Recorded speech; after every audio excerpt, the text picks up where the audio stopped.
அப்பா யாரோ கோல் எடுக்கிறாங்க. ஐயோ, வேலை தரத்துன்னு கால் பண்ணுறாங்களே. ஒரு நாளை கூட நிம்மதியாக இருக்க விட மாட்டாங்க. Hello sir.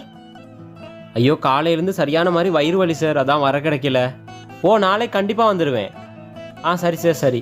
ஏன் பாப்பா போய் சொன்னீங்க? போய் சொல்லலாம் இவங்களோடலாம் தப்பிக்கலுமா சச்சின்? சரி சரி, வாங்க கடைக்கு போயிட்டுறோம். தம்பி இன்னைக்கு வேலைக்கு போகலையா? இல்லைக்கா, இன்னைக்கு தம்பி விட்டு வேலை கொஞ்சம் இருந்துச்சு, அதுக்காக லீவ் போட்டேன். சரி தம்பி. ஒரு நாளைக்கு வேலைக்கு போகட்டும், எல்லாத்துக்குமே போய் சொல்லி சமாளிக்கணுமா இருக்கு. வாங்க சச்சின் போ. இப்பே நல்ல பழக்கம் பழகுறாரு. இன்னைக்கு வீட்டுக்கு வாங்க, பாப்பாட்டு நல்லா வாங்கி தரேன். என்னடி வரும்போதே கோவமா வர? நேத்து ஹோம்ஒர்க் செஞ்சுட்டு போகாம உங்களுக்கு மறந்துருக்க போகணும்னு சொல்லி போய் சொல்லியிருக்கான்.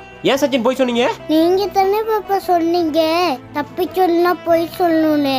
அதான் நான் சொன்னேன். குழந்தைங்களுக்கு எடுக்கிறது வெளியில உள்ளவங்கல்ல, நாங்க தான் என்னமோ பண்ணுங்க.